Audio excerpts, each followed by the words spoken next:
नमस्कार।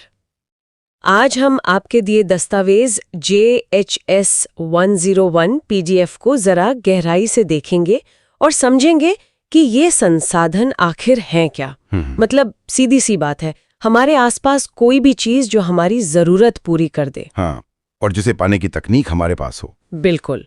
और जो आर्थिक रूप से संभव हो, मतलब जेब पर भारी ना पड़े, और जिसे समाज भी ठीक समझे। सही है, वही संसाधन है। तो आज हम यही समझने की कोशिश करेंगे कि ये क्या है, कैसे इन्हें अलग अलग तरह से देखा जाता है और इनके इस्तेमाल से क्या मुश्किलें आ रही हैं। खास तौर पर भारत की जमीन और मिट्टी के संसाधनों पर भी बात करेंगे। जरूर।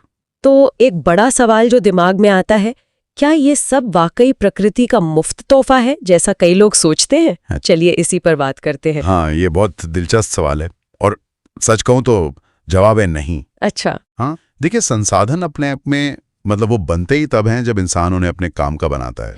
प्रकृति में चीजें मौजूद हैं, पर हम अपनी तकनीक, अपनी जरूरत और अपनी समझ से उन्हें संसाधन में बदलते हैं। तो ये मुफ्त का तोहफा नहीं हुए, ये हमारी मेहनत का नतीजा है एक तरह से। बिल्कुल, मानवीय क्रियाओं का परिणाम है। हम प्रकृति, तकनीक और संस्थाओं के बीच में काम करके ही इन्हें बनाते और इस्तेमाल करते हैं। इनको समझने के लिए हम इन्हें कई तरीकों से बांट सकते हैं। जैसे कि वो जीवित चीजों से बने हैं या निर्जीव से, मतलब जैव या अजैव। ठीक है। या फिर वो दोबारा बन सकते हैं या खत्म हो जाएंगे, नवीकरणीय या अनवीकरणीय। फिर ये भी देखा जाता है कि उनका मालिक कौन है, कोई एक व्यक्ति, पूरा समाज, देश या फिर पूरी दुनिया। यानी व्यक्तिगत, सामुदायिक, राष्ट्रीय, अंतर्राष्ट्रीय। हाँ बिल्कुल। और आखिर में हमने उन्हें कितना इस्तेमाल के लायक बना लिया है। क्या वो अभी सिर्फ संभावी हैं या विकसित हो चुके हैं, या बस भंडार हैं जिनका हमें पता है पर तकनीक नहीं, या फिर संचित कोश हैं जिन्हें भविष्य के लिए रखा है। बाप रे, इतने सारे तरीके हैं इनको देखने के। और शायद ये वर्गीकरण सिर्फ किताबी नहीं है ना, इनका असल जिंदगी में भी असर होता होगा। बिल्कुल होता है। यही तो तय करते हैं कि उनका इस्तेमाल कैसे होगा, कौन करेगा और कितना करेगा। और शायद यही वो सोच गड़बड़ करती है कि ये सब मुफ्त है, कि बस इस्तेमाल करते जाओ, ये कभी खत्म नहीं होंगे। एकदम सही पकड़ा आपने। इसी सोच ने हमें अंधाधुंध उपयोग की तरफ धकेला है। और इसके नतीजे गंभीर हैं। कुछ लोगों के लालच की वजह से संसाधन तेजी से खत्म हो रहे हैं। समाज में भी देखिए, एक बंटवारा सा हो गया है, अमीर और गरीब, जिनके पास संसाधन हैं और जिनके पास नहीं है। इसका असर पूरी दुनिया पर पड़ रहा है। वैश्विक पारिस्थितिकी संकट जिसे कहते हैं, जैसे कि ग्लोबल वार्मिंग, ओजोन परत का पतला होना, प्रदूषण, जमीन का बंजर होना, ये सब इसी से जुड़ा है। तो जरूरत किस चीज की है? एक संतुलन की। हाँ बिल्कुल। एक न्याय संगत बंटवारे की और समझदारी से इस्तेमाल की, ताकि सबका जीवन बेहतर हो और दुनिया में शांति बनी रहे। और यहीं पर सतत पोषणीय विकास की बात आती है। Sustainable development. हाँ, यानी विकास ऐसा हो जो पर्यावरण को नुकसान ना पहुंचाए और आने वाली पीढ़ियों की जरूरतें भी पूरी हो सकें। हमें उनका हक नहीं मारना है। इसी को लेकर वो रियो डी जनेरो में बड़ा सम्मेलन हुआ था ना, 1992 में, पृथ्वी सम्मेलन। जी हाँ बिल्कुल। और वहीं एजेंडा 21 सामने आया था। एजेंडा 21 वो क्या था? वो एक तरह का वैश्विक समझौता था कि सभी देश मिलकर पर्यावरण के नुकसान, गरीबी और बीमारियों से लड़ेंगे, आपसी सहयोग से। अच्छा, तो ये तो हुई वैश्विक स्तर की बात। भारत जैसे देश में ये सब कैसे लागू होता है, जहां इतनी विविधता है? बहुत सही सवाल है। भारत में तो संसाधन नियोजन, मतलब प्लानिंग, और भी ज्यादा जरूरी हो जाती है। क्यों? क्योंकि यहाँ संसाधनों का बंटवारा बहुत असमान है। जैसे झारखंड में खनिज बहुत हैं, तो अरुणाचल में पानी के स्रोत। राजस्थान में देखें तो सौर और पवन ऊर्जा की काफी संभावना है, पर पानी की कमी है। हाँ ये तो है। तो प्लानिंग में क्या क्या आता है? पहले तो पहचान करना कि कहाँ, क्या और कितना संसाधन है। फिर उसे निकालने और इस्तेमाल करने के लिए सही तकनीक और संस्थागत ढांचा, मतलब नियम कानून वगैरह बनाना। और फिर इन सब योजनाओं को देश की जो बड़ी विकास योजनाएं हैं उनसे जोड़ना, ताकि सब मिलकर एक दिशा में काम करें। समझ गई। अब जरा जमीन की बात करते हैं, भूमि संसाधन। ये तो सबसे बुनियादी चीज लगती है ही। इसी पर हम रहते हैं, खेती करते हैं, उद्योग लगाते हैं, सब कुछ इसी पर निर्भर है। भारत में देखें तो करीब 43% हिस्सा मैदानी है, खेती के लिए बढ़िया। लगभग 30% पहाड़ हैं जो नदियों और पर्यटन के लिए अहम है, और बाकी 27% पठारी क्षेत्र है जहां खनिज वगैरह मिलते हैं। और इस जमीन का इस्तेमाल कैसे होता है, ये कौन तय करता है? 2 तरह के कारक होते हैं। एक तो भौतिक, यानी वहां की जमीन की बनावट कैसी है, मौसम कैसा है, मिट्टी कैसी है। और दूसरा मानवीय कारक, यानी वहाँ कितनी आबादी रहती है, उनके पास कैसी टेक्नोलॉजी है, उनके रीति रिवाज और ज़रूरतें क्या हैं।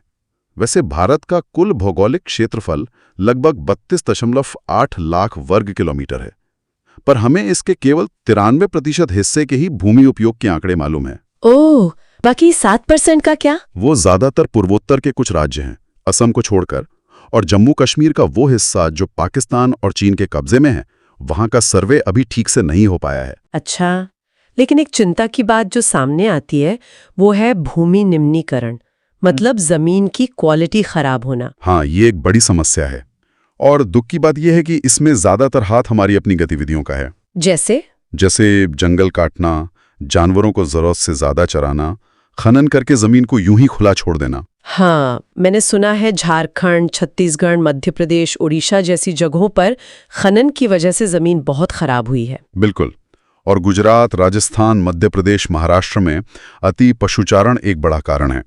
पंजाब, हरियाणा, पश्चिमी उत्तर प्रदेश में ज्यादा सिंचाई से जमीन में लवणीयता और क्षारीयता बढ़ गई है। और वो सीमेंट उद्योग का क्या, उससे भी कुछ होता है? हाँ, सीमेंट बनाने के लिए चूना पत्थर पीसते हैं, और सिरेमिक उद्योग में भी जो धूल उड़ती है वो जमीन पर जम जाती है और मिट्टी की पानी सोखने की क्षमता कम कर देती है। बाप रे, तो क्या इसका कोई हल है? इसे रोका जा सकता है? हाँ, बिल्कुल रोका जा सकता है, और जमीन को सुधारा भी जा सकता है। कैसे? तारों पर या रेतीले टीलों पर पेड़ों की कतारें लगाना, जिन्हें रक्षक मेखला या शेल्टर बेल्ट कहते हैं, ये हवा के असर को कम करते हैं। और खनन गतिविधियों पर नियंत्रण रखना बहुत जरूरी है।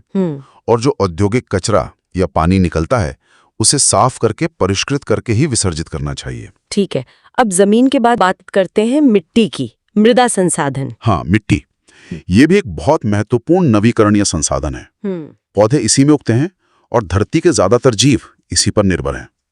मिट्टी बनने में लाखों साल लग जाते हैं, कुछ सेंटीमीटर मोटी परत बनने में भी। और भारत में तो कई तरह की मिट्टियां पाई जाती है ना? हाँ जी हाँ, बहुत विविधता है। सबसे ज्यादा फैली है जलोढ़ मिट्टी, जो उत्तरी मैदानों और नदी डेल्टाओं में मिलती है, बहुत उपजाऊ होती है। फिर है काली मिट्टी, जिसे रेगूर मिट्टी भी कहते हैं। ये दक्कन के पठार इलाके में ज्यादा है और कपास की खेती के लिए बहुत अच्छी मानी जाती है। और लाल और पीली मिट्टी? हाँ, ये दक्कन पठार के पूर्वी और दक्षिणी हिस्सों में मिलती है।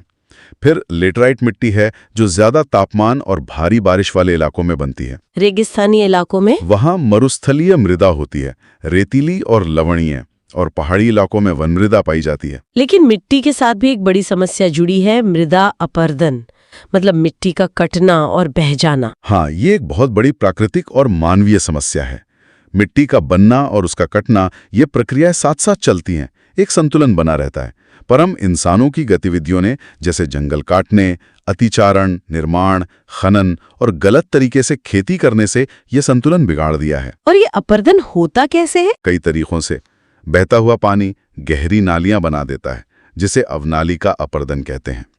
चंबल बेसन में ऐसी जमीन को उत्खात भूमि कहते हैं। कभी कभी पानी एक बड़ी सतह से मिट्टी की ऊपरी परत बहा ले जाता है, उसे चादर अपरदन कहते हैं। और हवा से? हाँ, हवा भी ढीली मिट्टी को उड़ा ले जाती है, खासकर ढलान वाली या रेतीली जमीनों पर। इसे पवन अपरदन कहते हैं। तो इसे रोकने के लिए क्या किया जा सकता है? इसके लिए भी कई कृषि तकनीकें हैं, जैसे ढलान वाली जमीन पर खल को ढलान के समानांतर चलाने की बजाय आड़ा चलाना, जिसे समुच्च जुताई कहते हैं। इससे पानी का बहाव धीमा हो जाता है। पहाड़ों पर सीढ़ीदार खेत बनाकर खेती करना, जिसे सोपान या सीढ़ीदार कृषि कहते हैं। अच्छा। बड़े खेतों को पट्टियों में बांटकर बीच बीच में घास उगाना, जिसे पट्टी कृषि कहते हैं। ये हवा के जोर को कम करती है। और वो पेड़ों वाली बात? हाँ, खेतों के चारों तरफ पेड़ों की कतारें लगाना, यानी रक्षक मेखला बनाना, ये भी हवा और पानी के कटाव को रोकने में मदद करते हैं। तो कुल मिलाकर आज की चर्चा से ये साफ है कि संसाधन, चाहे वो जमीन हो या मिट्टी या कुछ और, ये प्रकृति का कोई असीमित खजाना नहीं है। बिल्कुल नहीं। और इनका बिना सोचे समझे इस्तेमाल हमें ही मुश्किल में डाल रहा है। जमीन और मिट्टी जैसे बुनियादी संसाधन भी बहुत दबाव में है। हाँ, और अगर हमें अपना और आने वाली पीढ़ियों का भविष्य सुरक्षित रखना है, तो सतत विकास के लिए सोच समझकर योजना बनाना और इसे लागू करना ही होगा। ये समझना कि ये संसाधन कैसे काम करते हैं, कैसे बनते बिगड़ते हैं, ये सिर्फ नीतियां बनाने वालों के लिए नहीं, हम सबके लिए जरूरी है ना? एकदम। तभी हम समझ पाएंगे कि हमारी रोजमर्रा की जिंदगी हमारे पर्यावरण पर कितनी निर्भर है और हम उसे कैसे प्रभावित कर रहे हैं। जाते जाते गांधी जी की वो बात याद आ रही है। उन्होंने कहा था, हमारे पास हर व्यक्ति की आवश्यकता पूर्ति के लिए बहुत कुछ है, लेकिन किसी के लालच की संतुष्टि के लिए नहीं। बिल्कुल सही कहा था। आज के समय में ये बात हमारे संसाधनों के इस्तेमाल और भविष्य के प्रति हमारी जिम्मेदारी पर कितना बड़ा सवाल खड़ा करती है। इस पर हमें सोचना जरूर चाहिए।